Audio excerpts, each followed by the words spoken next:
Welcome on this Railway Vibhagiya Pariksha channel created by Rajeshwar Pandey. The main goal of this channel is to make people aware about safety and security so that even small employees can be aware of all the rules of Indian Railways. The other word, safety, security and punctuality is the मूल mantra of Indian Railway and thus to increase the knowledge so much that all the railway LDC exams become easy. तो चलिए अब हम लोग वही देखते हैं जैसा कि आपने थंबनेल में देखा है। तो वीडियो शुरू कर। तो दोस्तों आज हम लोग सामान्य एवं सहायक नियम के अध्याय 1 शुरू करने जा रहे हैं जिसका नाम है प्रारंभिक। यह इसका वर्णन पेज नंबर 1 से लेकर 6 तक दिया गया है, 6 पेजों में। ठीक, तो इसमें कुल सामान्य नियमों की संख्या यदि जोड़ा जाए तो 3 है। अध्याय 1 में सामान्य नियमों की कुल संख्या कितने हैं? 3। तो चलिए देर न करते हुए देखते हैं प्रश्न नंबर 1, जीआर के किस नियम के तहत स्टेशन का वर्गीकरण किया गया है? दोस्तों इसका सही उत्तर है 1.03। जीआर के जनरल एंड सब्सिडियरी रूल्स के 1.03 नियम के तहत स्टेशन का वर्गीकरण किया गया है। क्वेश्चन नंबर 2, जीआर के 1.3 के 1 के अनुसार स्टेशन को कितने वर्गों में विभाजित किए जाएंगे? दोस्तों इसका सही उत्तर है 2, ब्लॉक स्टेशन और नॉन ब्लॉक स्टेशन। तो चलिए देखते हैं क्वेश्चन नंबर 3, वे स्टेशन जहां लोको पायलट को अपनी गाड़ी के साथ ब्लॉक सेक्शन में प्रवेश करने के लिए संचालन पद्धति के अनुसार प्रस्थान प्राधिकार लेना आवश्यक है, वे क्या कहलाता है? ब्लॉक स्टेशन कहलाता है। दोस्तों क्या कहलाता है? Block station. ये कहाँ लिखा गया है? 1.03 के 2 में वर्णन है। तो चलिए देर न करते हुए देखते हैं क्वेश्चन नंबर 4। जीआर नियम 1.032 के अनुसार ब्लॉक पद्धति में स्टेशन को कितनी श्रेणियों में विभाजित किया गया है? दोस्तों इसका सही उत्तर है 3, A class station, B class station और सी क्लास स्टेशन।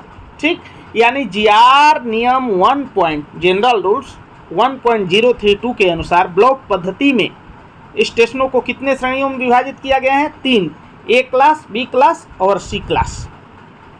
तो चलिए अगला क्वेश्चन नंबर 5 है, सहायक नियम 1.0331 के अनुसार डी क्लास स्टेशन कितने प्रकार के होते हैं? उत्तर है 2 प्रकार के, डीके स्टेशन और फ्लैग या हार्ट स्टेशन।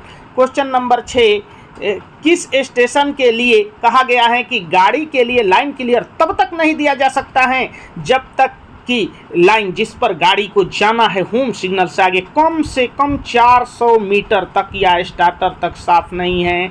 इसका सही उत्तर है ए क्लास स्टेशन के ये परिभाषा है दोस्तों कि लाइन क्लियर तब तक नहीं दिया जा सकता है जब तक कि जिस लाइन पे गाड़ी लेना है होम सिग्नल से आगे कम से कम 400 मीटर तक या स्टार्टर तक साफ नहीं हो। तो चलिए क्वेश्चन नंबर 7 देखते हैं, श्रेणी के स्टेशन पर स्टेशन सेक्शन के अंदर गाड़ी के प्रवेश के लिए लाइन साफ होने से पहले ही गाड़ी के लिए लाइन क्लियर दिया जा सकता है। यह बी क्लास स्टेशन पे ऐसा होता है दोस्तों। किस श्रेणी के स्टेशन पर? बी क्लास के स्टेशन पर, बी श्रेणी के स्टेशन पर स्टेशन सेक्शन के अंदर गाड़ी प्रवेश के लिए लाइन साफ होने से पहले ही गाड़ी को लाइन क्लियर दिया जा सकता है क्योंकि होम या आउटर पे आके खड़ी हो सकती है। तो चलिए क्वेश्चन नंबर 8 देखते हैं, किस श्रेणी के स्टेशन के लिए जीआर में ब्लॉक हट का नाम दिया गया है?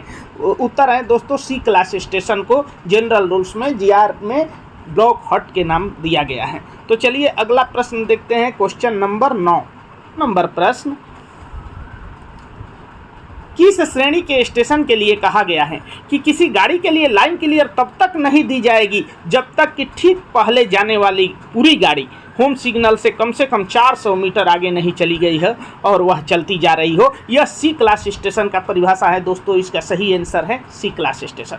अगला प्रश्न 10 नंबर, किस श्रेणी के स्टेशन के अंतर्गत मध्यवर्ती ब्लॉक पोस्ट आता है? इसका उत्तर सही उत्तर है सी क्लास स्टेशन के अंतर्गत मध्यवर्ती ब्लॉक पोस्ट आता है। ठीक, IBP इंटरमीडिएट ब्लॉक पोस्ट। अगला प्रश्न क्वेश्चन नंबर 11 है, अधिनियम किससे अभिप्रेत है? तो उत्तर है रेल अधिनियम 1989 के 24 से, उसी को अधिनियम बोलते हैं। 12वां प्रश्न, सामान्य एवं सहायक नियम के 1.01 में संक्षिप्त नाम क्या दिया गया है? उत्तर है भारतीय रेल चलित लाइन साधारण संशोधित नियम 1976। ठीक, इसका सही आंसर है देखिए 12 नंबर प्रश्न था कि सामान्य एवं सहायक नियम के 1.01 में संक्षिप्त नाम क्या दिया गया है, तो सही उत्तर है भारतीय रेल चालित लाइन साधारण संशोधित नियम 1976। 13 नंबर पर्याप्त दूरी से क्या अभिप्राय किससे हैं, तो उत्तर है संरक्षा सुनिश्चित करने के लिए पर्याप्त दूरी से।